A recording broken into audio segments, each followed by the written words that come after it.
नमस्ते। आप सभी मित्रों को दीपावली की बहुत बहुत शुभकामनाएं। महीने भर से ज्यादा समय से जारी इजराइल और हमास की जंग बेहद खतरनाक मोड़ पर पहुंच गई है। मुसलमानों के आतंकी संगठन ने स्वीकार किया है कि गाजा में इजरायली सेना ने अल शिफा अस्पताल समेत 3 अस्पतालों पर हमला करके 150 लोगों को ठोक दिया है, जबकि इजराइल के मुताबिक यह सभी मुसलमान आतंकवादी थे जो मरीजों के वेश में बेड पर हथियार लेकर लेटे हुए थे, बल्कि कई आतंकवादी डॉक्टर की ड्रेस में ग्रेनेड और छुरों से भी लैस थे।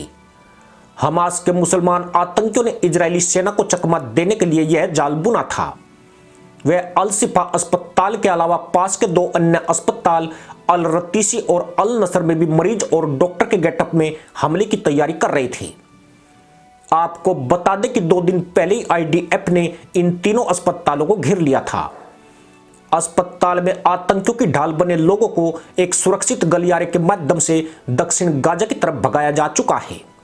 इस दौरान इजरायली सैनिकों ने 80,000 से ज्यादा ऐसे आतंकी समर्थकों और रिश्तेदारों को यहां से हटाया था जो 8 अक्टूबर से इजरायली हमले के बाद से ही अस्पतालों में शरण लिए हुए थे। कई खुफिया सूचनाओं के जरिए यह सच भी सामने आया था कि इन लोगों में अधिकतर हमास आतंकियों के रिश्तेदार और सपोर्टर हैं जो उनके लिए ढाल का काम कर रहे हैं। लेकिन इजराइल पहले ही ऐलान कर चुका था कि जो भी लोग दक्षिण गाजा की तरफ नहीं जाएंगे उन्हें भी मुसलमान आतंकवादी माना जाएगा। अस्पतालों से आतंकियों के हमदर्दों के प्लान करते ही आईडीएफ ने अल शिफा समेत बाकी 2 हॉस्पिटल की टैंकों से घेराबंदी कर दी। गाजा में कुल 36 अस्पताल हैं, जिनमें से 20 अस्पताल आउट ऑफ सर्विस हो चुके हैं। इन सभी अस्पतालों को हमास ने अपने छुपने का ठिकाना बनाया हुआ है। यहीं से हमास के आतंकी इजराइल पर लगातार रॉकेट हमले कर रहे हैं। गाजा के अल शिफा अस्पताल के नीचे हमास का कमांड सेंटर होने का दावा इजराइल की तरफ से पहले किया जा चुका है, जिसका एक एनिमेशन वीडियो भी उसने जारी किया है। इजराइल का कहना है कि यहां भारी तादाद में मुसलमान आतंकी छुपे हुए हैं। आईडीएफ ने देर रात किए हमले के बाद बताया कि गाजा में उसकी सेना ने हमास के नकबा इकाई के कमांडर अहमद मूसा और पश्चिमी प्लाटून के कमांडर उमर अल हांडी को हुरों की खोज में भेज दिया है।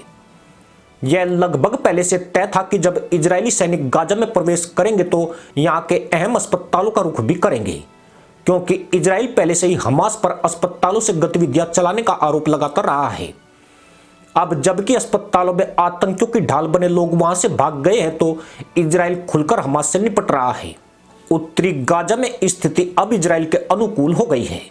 यहां सिर्फ मुसलमान आतंकी और इजराइल की आर्मी रह गई है। यानी अब जो लड़ाई होगी उसमें कथित तौर पर आम आदमी जैसे शब्द सुनाई नहीं देंगे। यहां या तो हमास के आतंकी मरेंगे या फिर इजराइल के बहादुर सैनिक शहीद हो जाएंगे। आईडीएफ ने गाजा पट्टी को उत्तर और दक्षिण के बीच सफलतापूर्वक बांट दिया है। साथ ही उसके सैनिकों ने गाजा शहर को चारों तरफ से घेर लिया है। सेना का दावा है कि अब उनकी पहुंच शहर के बीचों बीच और मजबूती हो गई है। हालांकि अभी यह नहीं कहा गया है कि गाजा पर उसका नियंत्रण हो गया है।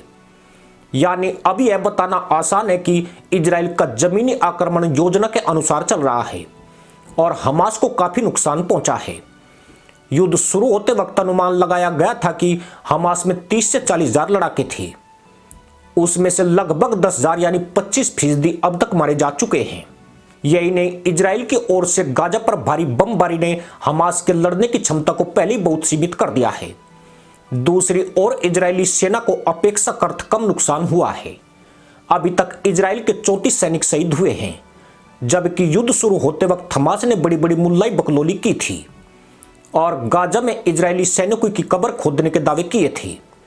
खास बात यह है कि गाजा के अंदर इजराइल के फिलहाल कम से कम 30,000 सैनिक हैं। यह इजराइल के कुल 1,60,000 सक्रिय और 3,60,000 रिजर्व सैनिकों का एक छोटा सा हिस्सा है।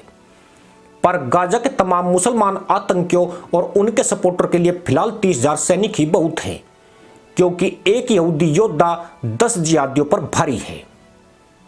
इसी के साथ अनुमति दोस्तों, जय हिंद, वंदे मातरम।